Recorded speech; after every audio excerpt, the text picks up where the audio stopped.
Halo semuanya, perkenalkan saya Adelia Carendila Tanova dari kelas 8D SMP Cinta Budaya Chongwon dengan nomor urut 1. Hari ini saya akan menjelaskan dua perlawanan bangsa Indonesia terhadap bangsa Eropa. Pertama-tama kita akan masuk pada perlawanan rakyat Jawa. Perlawanan rakyat Jawa dipimpin oleh Pangeran Diponegoro melawan Belanda pada tahun 1825 sampai 1830. Perlawanan ini dibantu oleh Sentot Alibasya, Prawiro Dirjo, Kyai Mojo, dan Pangeran Makubumi. Pada pertempuran awal, Pangeran Diponegoro memperoleh kemenangan. Hal ini disebabkan sebagian tentara Belanda dikerahkan untuk memadamkan perlawanan di luar Jawa. Selain itu, pasukan Pangeran Diponegoro memiliki semangat yang tinggi untuk mengusir Belanda. Untuk menghadapi pasukan Diponegoro, Belanda melakukan strategi untuk memperlemah kekuatan musuh dengan mengangkat kembali Sultan Sepuh atau Hamengkubuwono II.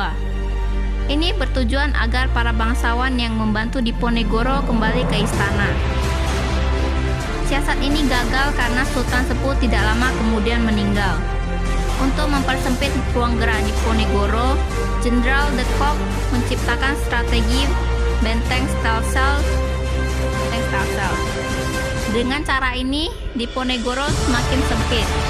Pada tahun 1830, Pangeran Diponegoro diajak berunding oleh Jenderal de Kock di Magelang.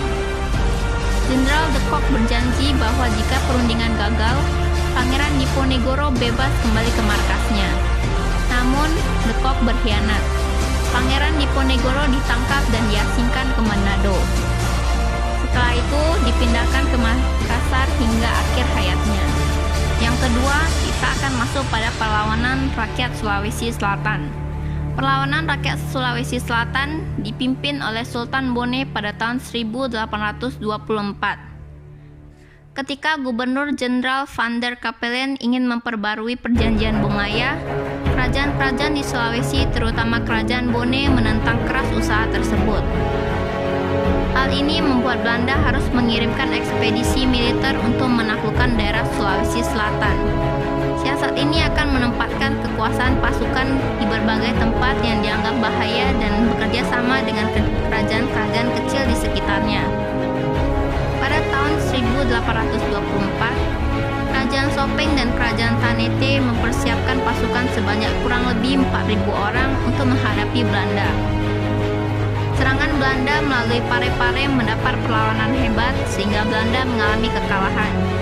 Namun, pasukan gabungan Belanda di bawah pimpinan de Storrs dapat mematahkan perlawanan Kerajaan Sopeng dan Tanete. Perlawanan selanjutnya tetap dilakukan Kerajaan Bone di bawah pimpinan Sultan Bone Raja Putri. Pasukan Kerajaan Bone menyerang pos-pos Belanda di Pajangkene dan Labakang.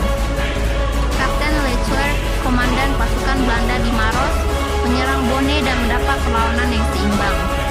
Wilayah Kerajaan Bone yang luas meliputi hampir seluruh semenanjung Sulawesi Selatan, membuat Gubernur Jenderal Belanda merencanakan serangan besar-besaran.